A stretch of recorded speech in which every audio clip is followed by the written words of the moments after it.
আসসালামু আলাইকুম প্রিয় শিক্ষার্থীরা, আমি শিন সুলতানা চলে আসলাম নতুন একটি পর্ব নিয়ে। এই মুহূর্তে আলোচনা করব আমরা বই পড়া প্রবন্ধটির অনুধাবনমূলক প্রশ্ন। যে অনুধাবনমূলক প্রশ্ন 6 থেকে 10 নম্বর প্রশ্নে সাজানো আছে। চলো আমরা সেগুলো করে ফেলি।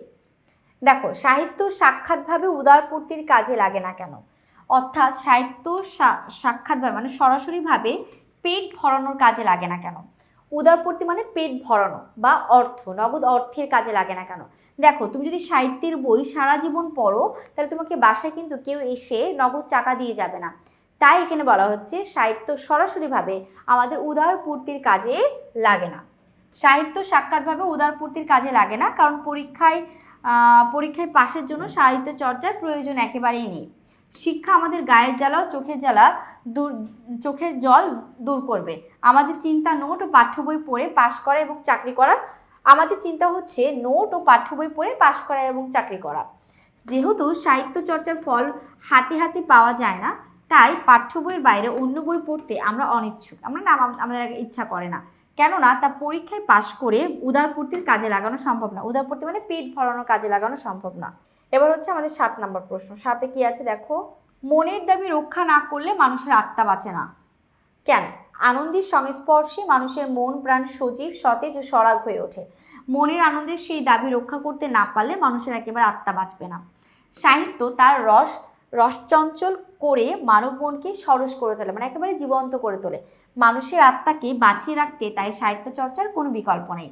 সাহিত্য চর্চার অপরিমেয় আনন্দ লাভ করা যায় যা মনকে পরিতৃপ্তি দেয়। তাই আনন্দ লাভের জন্য, সজীবতার জন্য মনের এই দাবিকে আমাদের রক্ষা করতে হবে।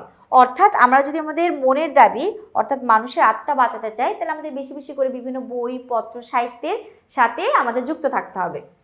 তো এবার 7 নম্বর গেলাম, আমরা 8 নম্বর প্রশ্ন যাবো। দেখো 8-এ কি বলেছে, ইংরেজি সভ্যতার সংস্পর্শে এসেও ডেমোক্রেসিকে আমরা কিভাবে আয়ত্ত করেছি ব্যাখ্যা করো। ডেমোক্রেসি শব্দের অর্থ হচ্ছে গণতন্ত্র। অর্থাৎ ইংরেজি সভ্যতা, ওরা তো খুব উন্নত সভ্যতা, সেই সভ্যতার পাশে এসে আমরা গণতন্ত্রকে কিভাবে আমাদের মতো করে বানিয়েছি। দেখো, ইংরেজি সভ্যতার সংস্পর্শে এসে আমরা ডেমোক্রেসির গুণগুলো আয়ত্ত না আনতে পারলেও তার দোষগুলো আমরা আত্মসাৎ করেছি। আত্মসাৎ শব্দের অর্থ হচ্ছে অন্যায়ভাবে কেড়ে নিতে পেরেছি। ডেমোক্রেসি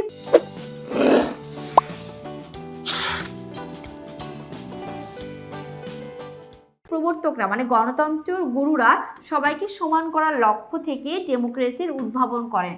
কিন্তু ডেমোক্রেসির অনুসারীরা যার যার মতো বড় হতে চায়। শিক্ষিত মানুষের লোলুপদৃষ্টি মানে লোভী দৃষ্টি আজ অর্থের উপরই পড়ে রয়েছে। ফলে তারা সাহিত্যের সার্থকতার চেয়ে অর্থের সার্থকতাই বেশি বুঝে। তো আমরা আশা করি এটা বুঝতে পেরেছি 8 নাম্বার। এবার 9 নম্বর প্রশ্ন, অন্তর্নিহিত শক্তি বলতে কি বোঝানো হয়েছে? অন্তর্নিহিত বলতে ভেতরকার শক্তি, আমাদের যেই ভেতরকার উজ্জ্বল প্রতিভা আছে সেটাই হচ্ছে অন্তর্নিহিত শক্তি। প্রমোদ চৌধুরীর বই পড়া প্রবন্ধে অন্তর্নিহিত শক্তি বলতে মানুষের মনের ভেতরে লুকিয়ে থাকা সেই স্বাভাবিক ক্ষমতাকে বোঝানো হয়েছে। অন্তর্নিহিত মানে ভেতরকার লুকায়িত শক্তি কোনো ব্যক্তির বুদ্ধিবৃত্তিক ও মানসিক বিকাশ ঘটায়। এই শক্তি বাইরে থেকে চাপিয়ে দেওয়া যায় না, এটি কেবল ভেতর থেকে বিকশিত হতে পারে। প্রকৃত শিক্ষার লক্ষ্য হওয়া উচিত মানুষের এই সুপ্ত শক্তিকে জাগ্রত করা, যাতে তার মন সজীব ও সৃজনশীল হয়ে ওঠে। ওকে, আমরা আসলে বুঝলাম। এবার আমরা 10 নম্বর প্রশ্নে আলোচনা করব। দেখো, আচ্ছা 9 নম্বর প্রশ্নে আমাদের আরও একটু লাইন ব্যাখ্যা করে দিলে ভালো। দেখো কি বলেছে, লেখকের মতে একজন আদর্শ শিক্ষক ছাত্রের অন্তর্নিহিত শক্তিকে কেবল উৎসে দিতে পারেন বা পথ দেখাতে পারেন, জোর করে শিক্ষা গিলে দিতে পারেন না। এটা সত্যি কথা, তোমাকে পথ দেখানো দিতে পারবো, তুমি সহজ করে পড়তে পারবে, কিন্তু তোমাকে জোর করে কোনো কিছু গিলিয়ে দিতে পারবো না।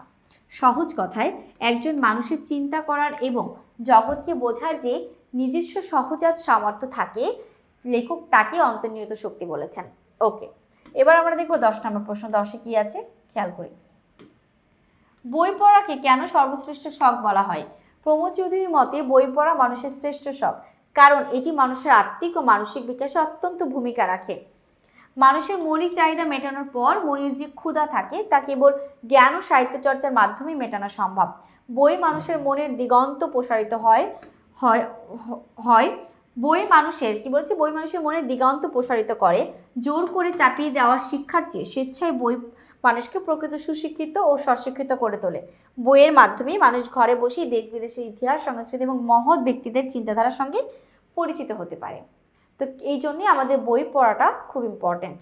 আশা করছি তোমরা এই যে অনুধাবনমূলক প্রশ্নগুলো আমরা দুটি ভাগে ভাগ করেছি, সবাই সব কিছু সম্পর্কে বিস্তারিত অনুধাবন প্রশ্নগুলো আমরা দুইভাবে ভাগ করেছি। তো এই 10টি অনুধাবনমূলক প্রশ্ন পড়লে এবং আমাদের যে সৃজনশীল প্রশ্নগুলো আছে সেগুলো অনুধাবনগুলো প্রশ্ন একসাথে তুমি যদি পড়ো তাহলে অনেকগুলো প্রশ্ন হলো এবং ইনশাল্লাহ এখান থেকে তোমাদের বোর্ডের প্রশ্নগুলো কমন আসতে পারে। তো আজকে এই পর্যন্তই, পরবর্তী পর্ব নিয়ে খুব দ্রুতই হাজির হব। সকলে ভালো থেকো, সুস্থ থেকো, আল্লাহ হাফেজ, আসসালামু আলাইকুম।